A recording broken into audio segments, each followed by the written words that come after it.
Hey, if you're an actor at the start of your career, or if you're an actor who hasn't started at all, no judgment. But I do want you to know that it has never been a better time to get started with Backstage. Just go to backstage.com/subscribe and enter the code word envelope at checkout for a 30-day free trial. That's 30 whole days you can browse through thousands of casting notices from thousands of filmmakers, producers, casting directors, all looking for talent just like you. Make a profile, upload a headshot, find out what kind of projects you want to be a part of. Backstage is where you book that very first role. It's also where you book that second role, and then that third role, and then you keep booking roles all the way up until you win that Oscar. And then you can come join me here on In the Envelope. We love a full circle moment here at Backstage. But first, you gotta subscribe, and again, that's 30 days free if you use the code word envelope at checkout. ENVELOPE, envelope, 30 days free. Get those roles. And I'll see you back here when I interview you when you win an Oscar. Cannot wait.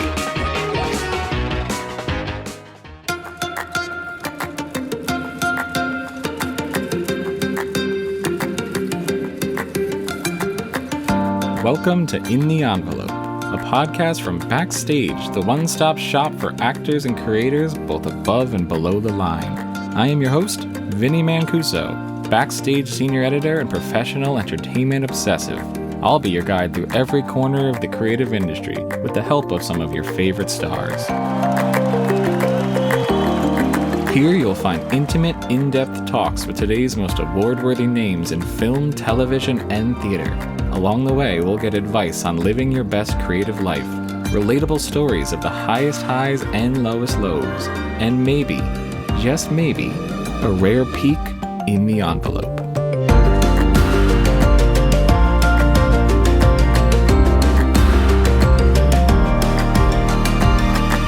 Every off-Broadway or Broadway show that I go see, I am going into that theater desperate. I desperately want to be moved. I want to see something true. I want to see something dangerous. I want to see something new. I want to see something beautiful. I mean, it's what gives me the strength to go back out there into these mean streets. Welcome to another new episode of In the Envelope, the Actors Podcast. I am your host, Backstage Senior Editor, Vinnie Mancuso, and I am thrilled to say that joining us today is none other than Leslie Odom Jr. Now, many of you probably first met Leslie in his Tony-winning role as Aaron Burr in Hamilton, a pretty popular musical, the most Tony-nominated musical of all time. Ended up winning 11 of them in 1 year, second only to the producers. Not a bad place to be. But that role launched Leslie to superstardom, and he's been carving out a place in film and TV ever since. But folks, he is back on stage, on Broadway, for the first time since Hamilton, taking in the lead role of Purlie Victorious, a non-Confederate romp through the cotton patch. If you're unfamiliar, this is a play written, of course, by the legendary Ossie Davis, who also originated the title role back in 1961 of Purlie Victorious, a traveling preacher who returns home to Jim Crow-era Georgia to save his small church. It is an incredible, biting satire that has not had a major New York production for 61 years. But it's also a role that feels tailor-made for Leslie Odom Jr. And it was truly a pleasure just talking to him about all that went into not just this role specifically, which was a lot, but just everything about his long-awaited return to the Broadway stage. Let's get right into it. Here is Leslie Odom Jr.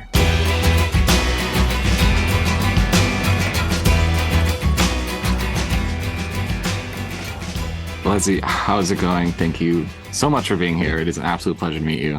Oh, my pleasure. Thanks for having me. It's a gray, rainy day in New York. That is okay, because we are here to talk about Purlie Victorious and your return to Broadway. That's right. Ain't nothing rainy about that. Exactly. So once I found out I was doing this interview last Friday, I threw on Gone Are the Days, which is the sort of the film version of Purlie Victorious, just to sort of get a sense of Ossie Davis's performance and Ruby Dee, and just sort of get the history of the show. And it's there's a lot about the show that's staggering, but I think what surprised me the most is the how modern the dialogue is, and how funny it is, and how those performances were all just so they're as powerful now as they are back then. So I'm curious, you have said you have a lot of history with this show, and you're a fan and an admirer of Ossie Davis. So when you start the process of doing the work for this show, where do you start? Do you start with the history of it, or do you start with the work, or is that sort of intertwined? Oh yeah, for me, I start with the words again and again. In theater, the writing is king, and there was no better example. I had an object lesson with Hamilton, certainly. That was the best modern writing, best original text that I'd ever been given. And I've been lucky enough, thank goodness, since Hamilton, those of us that were lucky enough to be a part of that original company, we've all gone to do all these wonderful things, TV and film and music. And in those other mediums, writing isn't always the top of the list of priorities. But in theater, if you don't have the writing, you got nothing. So that's where I start. And these words from Mr. Davis are as good as I've ever been given. I think that's what another thing I found so interesting is, a lot has been, there's Purlie the musical, but this is not that. This is the play. And so I was very curious to see, the sort of difference. But there is a musicality to the play itself. There's a real, just like, and especially because the main character is a preacher. So there's a lot of that, the musicality to the words. So I'm curious how you navigate that. This is not a musical, but there's a musical soul to it. Yeah. I mean, I got all this fantastic training in conservatory to hopefully be an actor who sings. When I'm doing movies and stuff out in LA, it's very rare actually that I'm a part of a movie in which I have songs as well. So I'm used to it, but this is the first professional play that I've done on Broadway. It's also remarkably the first time I've ever spoken the words written by a Black author on a stage, which is also a really interesting experience and, cool, all those things, because there's as a Black performer, I spend quite a bit of my time translating. There's usually a fair amount of my process that is about either talking to a writer to say, here's the changes I think we should make. Here's how this, how I think it would maybe sit better now that you cast me, and I'm not exactly what you imagined when you wrote it, or if they won't change it, doing that science and math problem in my head, to figure out, well, how do I make this make sense on me? So with this text, there is something though that really powerful that happens when something is written in your tongue, when something is written in your native tongue. So there's that. But yeah, you speak of the musicality of the text, and I find the same thing. I find that I'm not missing that sort of dun dun dun dun dun dun dun dun dun dun. That's sort of missing the fact that I don't have some big, dance number in the middle of Act 2. I get my fair share of music in this play. You're right. And so when you say that you start with the words, I'm curious about like the literal process for you, because again, I find Broadway fascinating. I find the preparation for it, what you pull off not only once, but again and again and again. So when you sit down with this text, if not for the first time, then the first time where you're like, I'm going to be doing this role, what do you do? what is the first step there? I think, the first reason, some of it at this point now, I'm two decades in. So some of it is a little subconscious, a little second nature. But I think the first thing I'm looking for, or probably the first 2 or 3 reads, it's like, what are the parts? What's the low-hanging fruit? What are the things that I understand right away? How am I just like this guy? There's going to be plenty of ways that I'm not like him or them or it. But what are the things we have in common? I start there, and that then they kind of become a friend to me, and then over time I can start to reach for and understand the things that are a little farther from me, the things that we don't share. And then it's that text work process that I learned all those years ago. You know, you're looking for patterns in the writing. You're looking for, you know, consonants and vowels, what those things tell you. It might not be obvious to an audience when they hear it, but there's times when Mr. Davis writes in verse, and then there's times when he's not. And so what am I learning there? And his punctuation is going to tell me something, and what the other characters are saying about me. You know, identifying all those things. You know, your script ends up kind of looking like, I don't know, a second grader's notebook. You know, it's got all that. It's got different highlighting. It's got things circled, things underlined, and it might only make sense to you. That's right. Things written in the margins, and it only needs to make sense to you, you know? Mm-hmm. And so that's the process that is really, you know, working with that thing like a handbook, like a workbook, so that it can get so far deep down within you, so that it, you know, really just you become one with those words, you know, and then you let it fly at the Music Box Theater 8 shows a week. I love that. I really wanted to find a version of this script just to read it, because I had never read it, and it's very hard. It's very hard to find. But I kept coming back to the words. You know, it's just such a every part is just sort of it's the music of it. I had never seen the play. I'd seen excerpts from it. I think I saw, you know, Avery Brooks do. There's a very great clip of Avery Brooks doing it. It's so I hadn't seen it in full, but anytime I see like a sort of excerpt like that Avery Brooks clip, it feels like a musical. it's just so strange. Yeah. Which is probably why somebody thought to musicalize it. You know, that's when I tell people that I'm doing Purlie Victorious, the musical really is the thing that's in people's heads the most. That one, you know, introduced the world to Tony Award winning Melba Moore, and we had you know, this fantastic. I mean, music did that thing that it can do, you know, and it kind of overshadowed everything else, and it's what people remember the most about this piece. But what a wonderful time this feels. I feel grateful every single day to be a part of this revival company, that we get to remind everybody what inspired that this original, this fantastic, potent, prescient, precious original source material, that Ossie Davis's 3 children, they make up his estate now. His 3 children remember so fondly hearing their dad into the wee hours typing. You know, they remember the sound of that typewriter while they were trying to sleep. So it's been really important for them too, for their father's words to be spoken on a Broadway stage again. It hasn't happened since 1962. Yeah, I was gonna say it's just over 60 years since I'm curious, you know, in the years that way before you got this role, you've seen or read this play before and are really familiar with it. So I'm curious what the difference is for you in reading it, loving it, and then reading it as someone who's going to be in it. What the difference is there for you? They're vast. I mean, you know, one is a spectator, you're a witness to it. You're an admirer, a fan, you know, like there's that distance. And then inhabiting it is altogether different. And so I found a new love for it. Certainly, you know, I know it better than I ever have, that's for sure. That was like the first bit of anxiety was just like, I so desperately wanted to know it.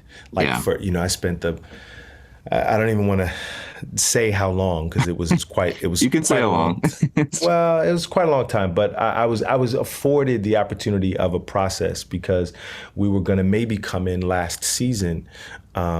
We had a theater and it was, you know, it was all a go, and then schedules, you know, just didn't work out. So we let it go. And when something like that happens, you don't know if it's ever going to come together again. You know, you kind of, you have faith and you hope, but I kept working on it with the hope and the faith that it would come back around. So thank God for that. That was my first bit of anxiety, was just I got to learn this thing. I got to get it in my brain. So when we stood it all up for the first time, the company did the whole thing top to bottom for the first time last week. Last Wednesday was our first time of doing that.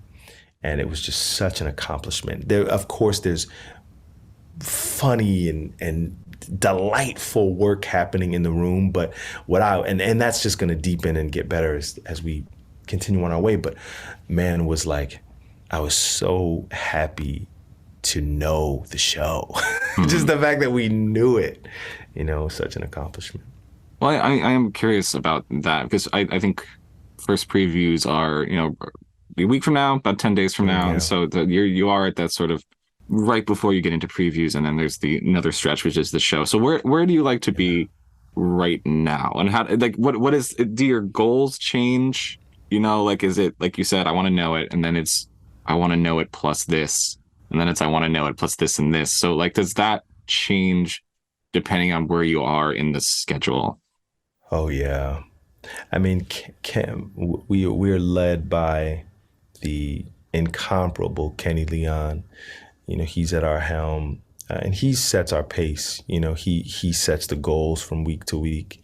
This is my first time being in the room with him for an extended process, and so I love the way he runs a room, and I love the way he's laid out this process for us. So yeah, Kenny calls last week. Oh, last week was it was like the first week was the why. We had the why week, and then we had the how week, and then we had That's really interesting. Where week, and then we had the whole. So last week was the week when we were dealing with the whole of the play, and so I think that this week coming up. I know for me, I just want to deepen. Now knowing the whole piece, I can see places. There's a couple of holes for myself where I'm like, that's a place where I need to now emotionally deepen. There's some scary parts. Mr. Davis famously said he sat down to write a piece about his childhood growing up in rural Georgia, segregated South. And he realized it was too painful to ask an audience to sit through. And so the piece, the way it's constructed, is an act of generosity. He so desperately wants an American audience to meet these people that he grew up with, to bring us to that farm. But he also wants you to be able to sit through it. He wants you to be able to endure it, which I think is, I'm so moved by that. But to that end, there is a pain underneath the proceedings, a reality underneath the proceedings that, those are scary places. Those are scary doors to unlock, to open. I've opened some of them, and what I realized we've had 2 days off. This is our second day off before the final couple days in the room before we move into the theater. And yet, what I have been alerted to is it's time to open those doors too. Well, as a performer, that's something that is also very interesting. Is that sort of, especially with a show like this, like you said, there is those two modes that operate kind of at the same time, where there is the pain that is put into the writing and the pain that could only come from somebody who understands it. But it's also there's a romp in the title, and it is a romp, and it's those two things at the same time. So as the lead performer, as an actor dealing with that, is there a point where you become cognizant of balancing that, or is that just all put into the work? Is that all part of preparation, and then you hope that in releasing it you are in those two modes at the same time, or is that something you're trying to do? I really love. I don't think it's a good book to start your acting training on, but I found a great release and a great freedom in David Mamet's True and False, which I read right before. It's kind of tied to Hamilton for me. I read it right when I was prepping in one of the workshops for Hamilton. I read True and False, and so I carried it around as a Bible almost. And Mamet's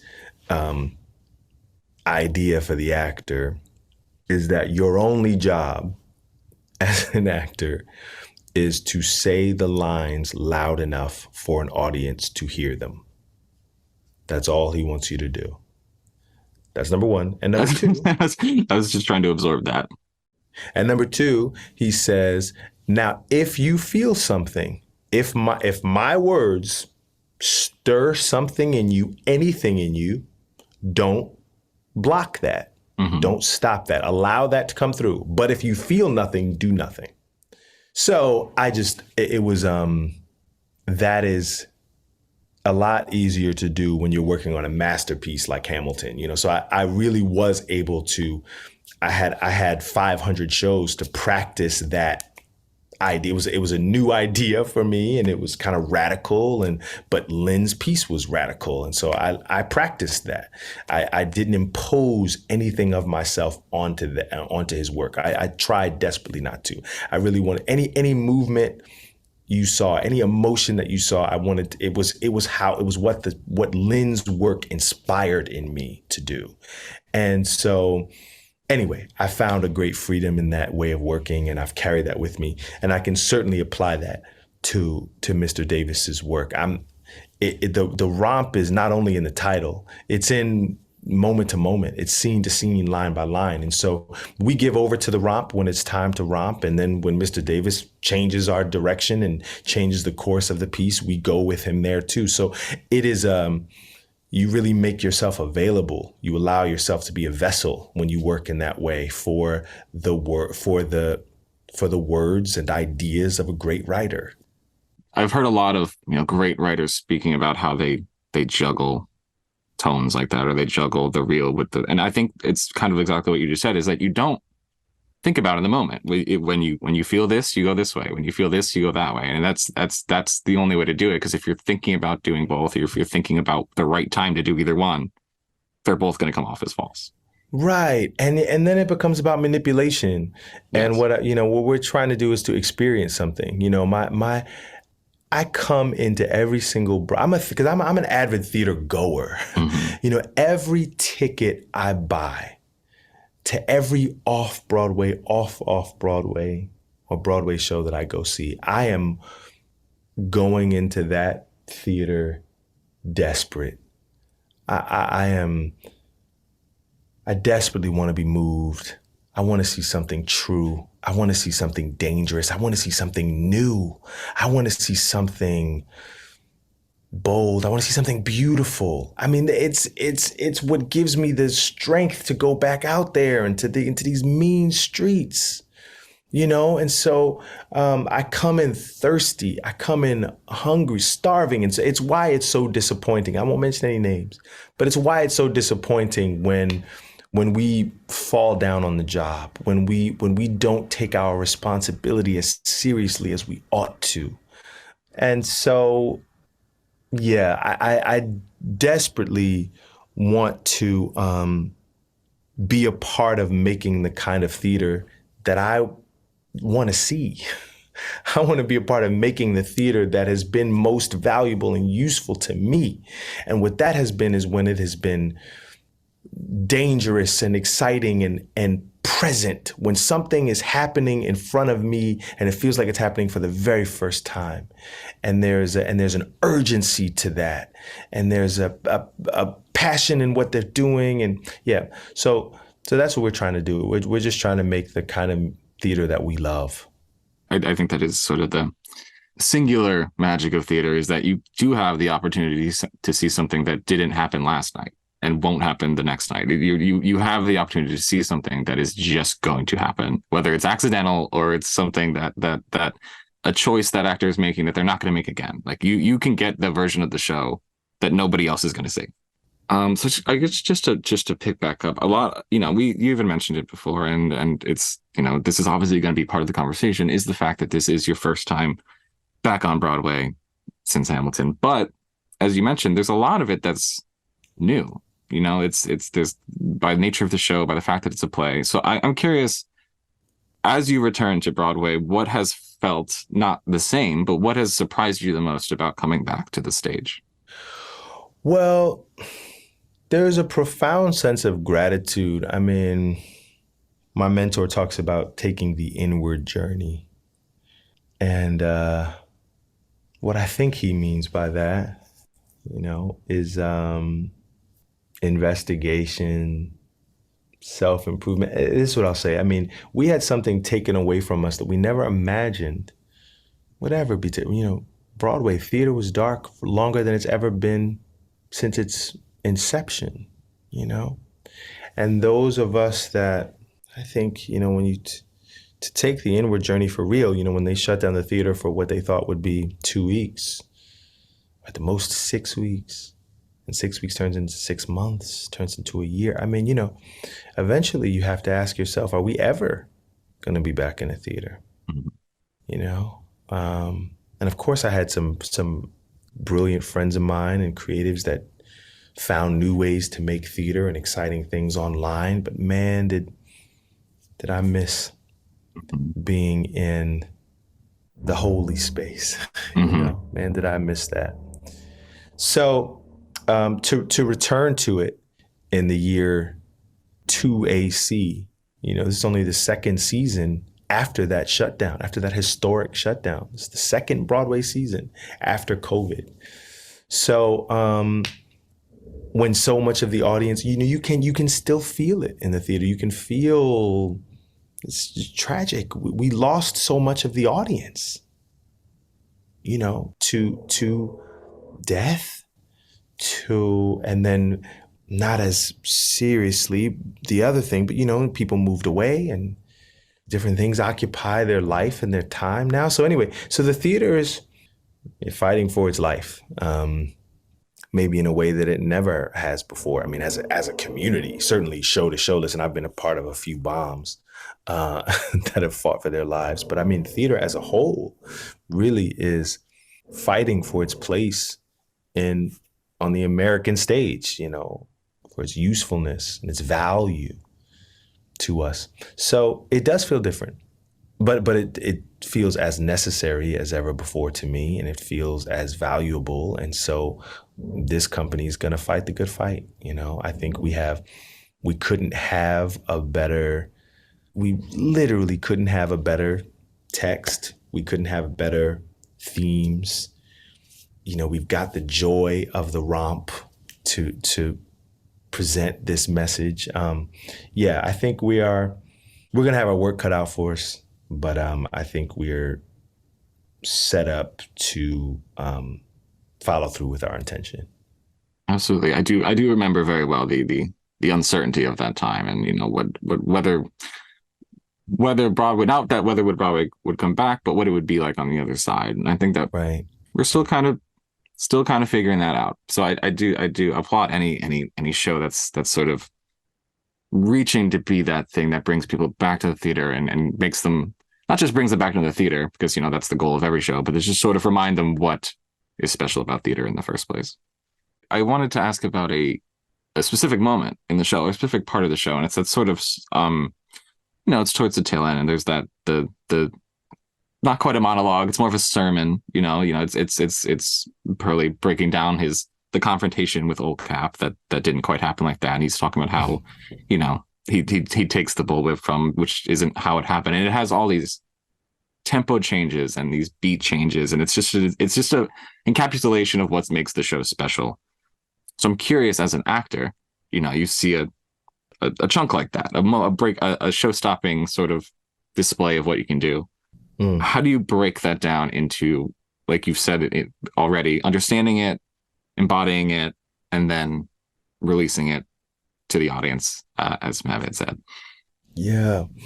My favorite thing about, you know, it was really working on One Night in Miami that taught me, because that was probably the most text, and that started as a play. Kent Powers' beautiful script started as a play. And we had those long passages. And I really understood, I think maybe for the first time, a monologue is never a monologue. The only reason why you keep talking is because of what you're getting from your scene partner or what you're not getting. So it's still a scene.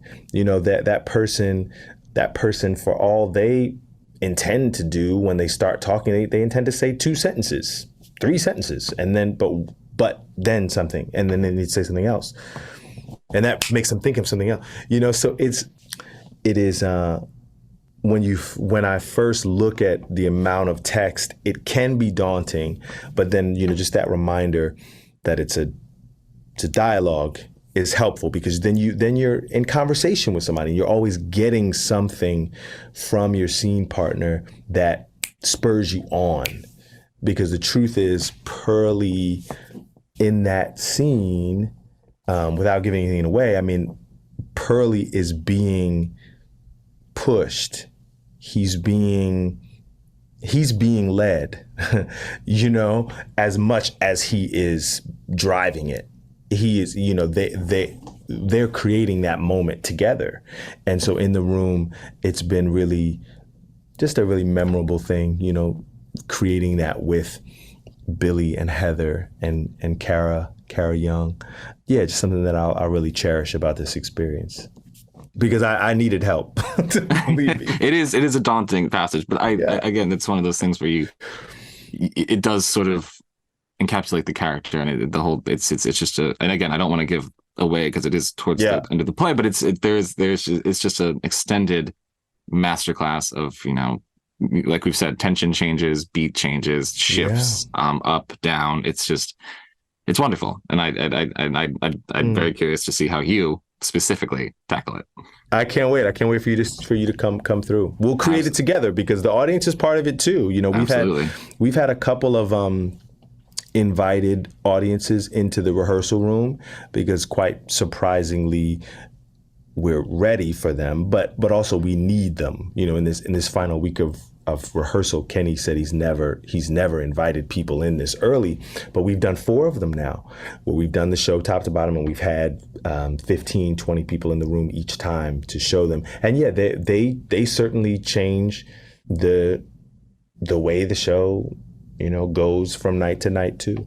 Amazing. So I think you've mentioned it talking about the show a few times, but you know, you made your Broadway debut at 17 in Rent, you know, sort of taking over a character that has been played a few times. And now you are doing that again, you know, all these years later, taking over this character. And I'm just curious, when you think about, this is a big subject, but all that has happened in between, how are you the same actor, you know, that you were at 17? And in what ways would you say that you are the most different as an actor? Oh, wow. What a great question. Nobody's ever asked me that before. Thank you. I appreciate that. I had this experience, kind of my 3rd or 4th night on Broadway, this revelation. I half expected, I think, that when I was on Broadway, when I became a Broadway performer, when I got invited to join the company, and that somehow magic dust would get sprinkled over me as I went into the stage door, and I would then be a Broadway actor. You know, because once you walk through that stage door, now you're different. And I had the realization, the revelation in one of those early performances that, oh my God, I'm doing the exact same thing that I did in the church basements, that I did on my high school stage, that I did in my mom's living room. There's absolutely nothing different. I'm not doing anything different. Anyway, so that must mean that Broadway was with me before Broadway, and I take Broadway with me everywhere I go. That Broadway is not these theaters they're historic and they're wonderful, and I love I love learning about the history and who had the dressing room and who else has been on the stage, but there's no difference, you know. That's the integrity that we have as performers. There's no difference if the cast showed up here right now and we had 5 or 6 people in this living room and we were going to do Purlie Victorious, I would give you the same performance that I'm going to give you at the Music Box. That's our integrity as performers. And so that's how I'm the same. I'm that same 17-year-old kid. And Broadway it's always been with me. And I think that the ways that I'm different, I certainly hope that I'm more mature, that I'm more collaborative. I mean, this is the first time that I've ever been leading a company outright. Certainly the first time that I'm producing as well, alongside my wife, Nicolette. So Yeah, big responsibility that we're excited to take on, that we've taken on with gusto and with passion and all the love in our hearts. So I certainly hope that I began as a young man, and I'm returning, I think, as a man. Maybe somebody would call me young. Somebody much older would call me young, but it's been a lot of years. I love that. So as before we wrap up here, I did want to ask if you could answer something we call the Backstage Five, which is just a series of questions, and whatever pops into mind first would be great. Okay. Question number one is, what performance, particularly theater performance, should every actor see and why? Well, theater performances are hard, right? Because it's mean. They can't all see them, like they're done. But I remember, you know what?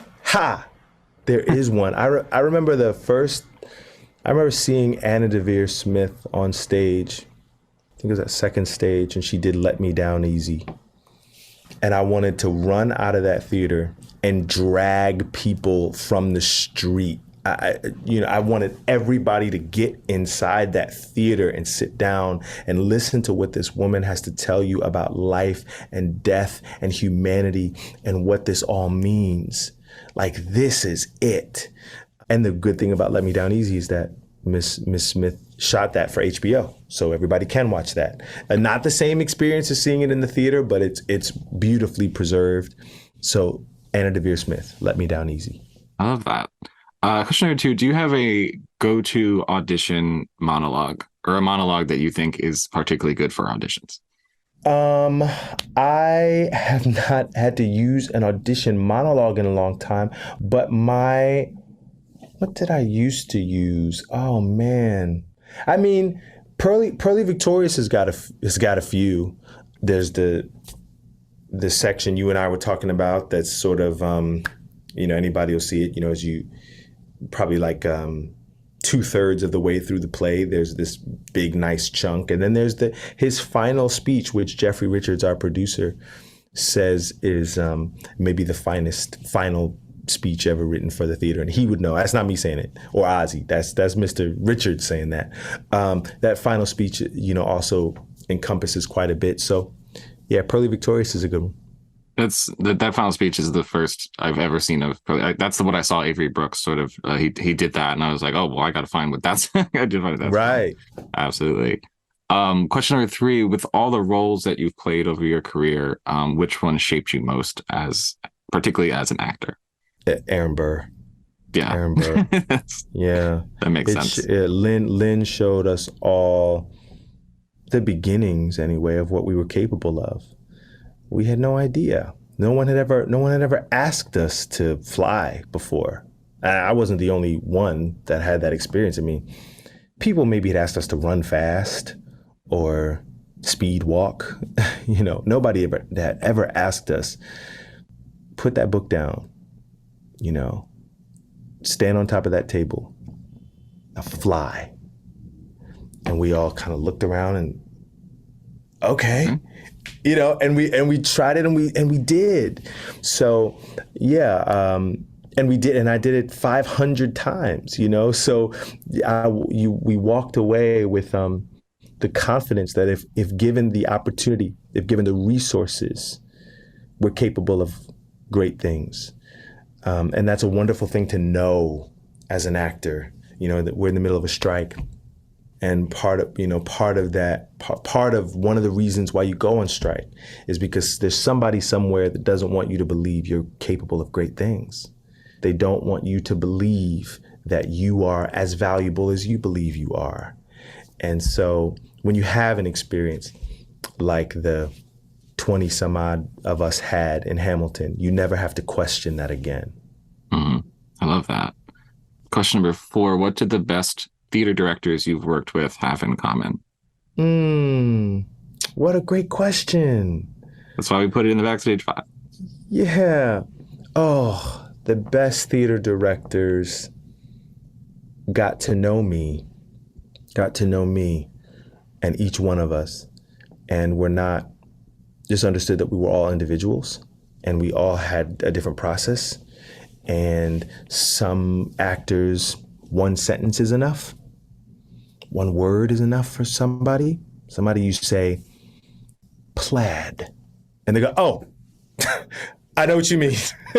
You know what I mean? And some people you need to take them out to dinner and have a whole conversation and maybe find out about where they, where they come from, what is their process, might they understand? So that I think the best directors kind of were, it wasn't about us coming to them and how they like to work and we all kind of conform to their specificity. They get to know each one of us and are malleable in that way and kind of shape shift based off of what we need. Mm-hmm. I love that as well. And final question, what is one mistake you've made in your career that you promised you would never make again? Talking more than I listen. I love that. Leslie, thank you so much for being here. This was a pleasure. I'm so excited to see what you do with this play. I think it is almost custom made for you as a performer. So I cannot wait. And thank you so much for talking to us about it. Hopefully, Vinnie, thank you so much. Absolutely, thank you. Great job, great questions, man. Thanks again. Oh, thank you so much.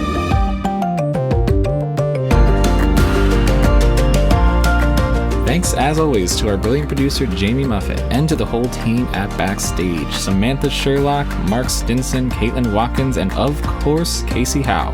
Visit Backstage.com, and don't forget, you can subscribe to Backstage with code ENVELOPE at checkout for a free trial. 100% free, you simply cannot beat that. For more exclusive content, find us on Facebook and Twitter at In the Envelope, and subscribe, share, and leave a comment. Who should we interview next? Let us know. Thanks for tuning in. We'll see you next time for another peek in the envelope.